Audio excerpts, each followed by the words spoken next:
കടപ്പുറത്തുകാരി രാജമ്മ പുറത്തിറങ്ങിയില്ലേ? നാളെ നമുക്കെതിരെ അവൾ സാക്ഷി പറയാൻ ഇടവരരുത്.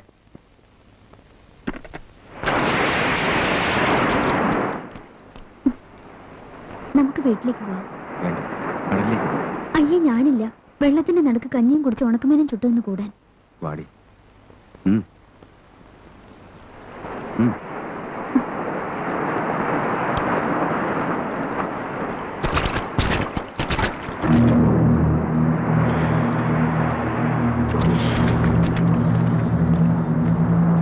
രാജമ്മ എന്നാ சொல்றா? അവള് വരും.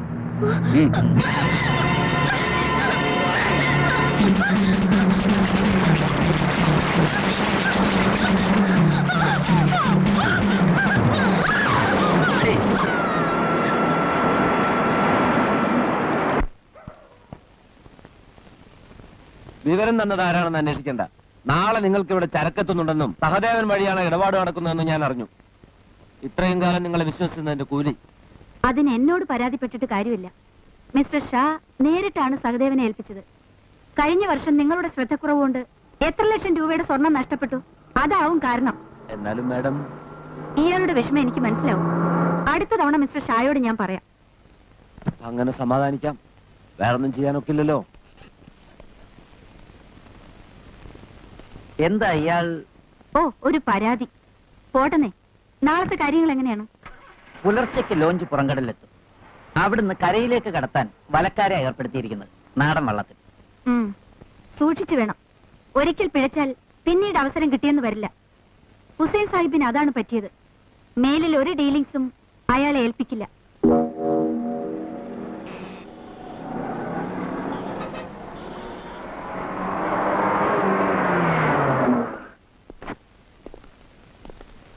എന്താ ഹുസൈൻ സാഹിബ് പതിവില്ലാതെ ഈ വഴിക്ക്? പറയാണ്ട്, സ്വകാര്യ. വരൂ.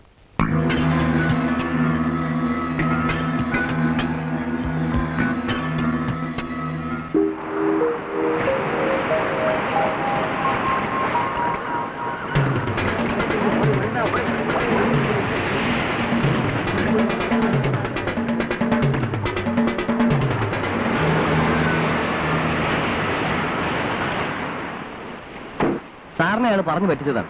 നമ്മൾ വെറുതെ വേഷം കെട്ടി കാത്തു കിടന്നുകൊണ്ട് ഒരു കാര്യമില്ല. ഇവിടെ പൊന്നും വെള്ളിയൊന്നും ആരും ഇറക്കില്ല. എന്താ അവിടെ? അവിടെ ഏതോ ഒരു പെണ്ണ് ചത്ത് കിടപ്പുണ്ട്.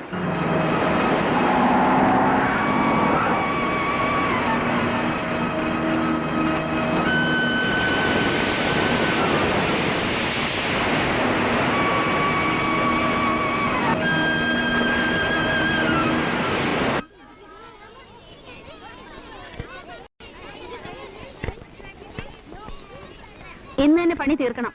നാളെ കുട്ടികൾക്ക് എക്സ്കർഷന് പോകാനുള്ളതാണ്. ശരി മേഡം.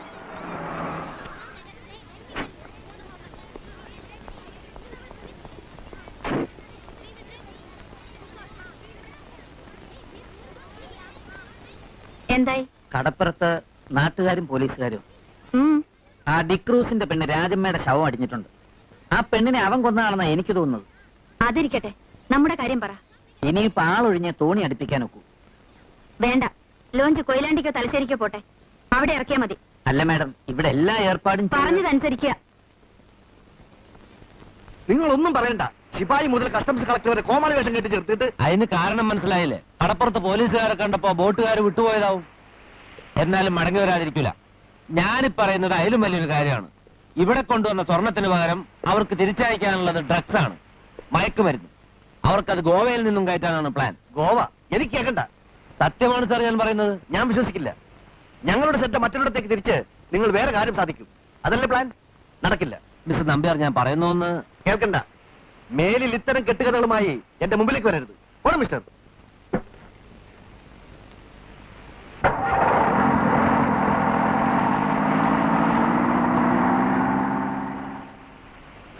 ഇവരെ കൊണ്ടും കാര്യമില്ല. നാളെ പൊടി അവരിവിടുന്ന് കടത്തിയ ഞാൻ തോൽക്കും. അത് സമ്മതിക്കരുത്. നേരിട്ട് എതിർത്താലും കുഴപ്പമില്ല മുരളി. ഒറ്റ വഴിയുള്ളൂ. ഇൻസ്പെക്ടർ ബലറാം. ഇന്നും മാഡത്തിനും സഹദേവനും വഴങ്ങാതെ നിൽക്കുന്ന ഒരേ ഒരു പോലീസ് ഉദ്യോഗസ്ഥൻ. നീ അയാളെ പോയി കാണണം. ഞാനോ? എന്നെ കാണുമ്പോഴേ ആ കരടിക്ക് കലി കയറും. പേടിക്കണ്ടോ? കരടിയാണെങ്കിലും ഓൻ നെറിയുള്ളവനാ. ഈ ബൽറാമിനെ കണ്ട് കാര്യം പറയും.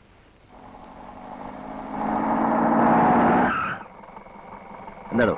സാർ എനിക്ക് താൻ ആ ഹുസൈൻ സാഹിബിന്റെ ഡ്രൈവർ അല്ലേ? അന്നത്തെ തന്നെ എനിക്കൊരു കാര്യം പറയാനുണ്ട്. ഉം. പുറത്തറിഞ്ഞ തലപോകുന്ന കേസാ. നാളെ ഇവിടുന്ന് സഹദേവന്റെ പാർട്ടി ഗോവയിലേക്ക് കുറെ പൊടി കൊണ്ടുപോകുന്നുണ്ട്. എന്ത് പൊടി? മരുന്ന്, മയക്കുമരുന്ന്. മാഡത്തിന്റെ സ്കൂൾ കുട്ടികളെ നാട് കാണിക്കാൻ കൊണ്ടുപോകുന്ന ബസ്സിലാ. എടോ തോരന്റെ സത്യമാണ് സാർ.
എന്താണ് പട്ടി നീ കാണിക്കുന്നത്? ഞാൻ തരില്ല. എന്റെ 2 മക്കളും അതിനകത്തുണ്ട് സർ. പ്ലീസ് സർ, ഞാൻ പറയുന്നത് ഒന്ന് കേൾക്കണം സർ. പ്ലീസ് സർ, സർ എന്റെ കുട്ടികൾ.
മണി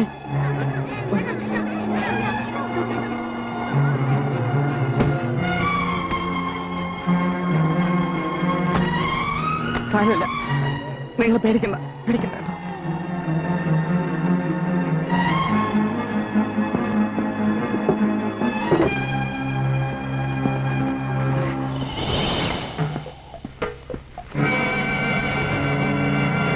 ഇതാരാടാ?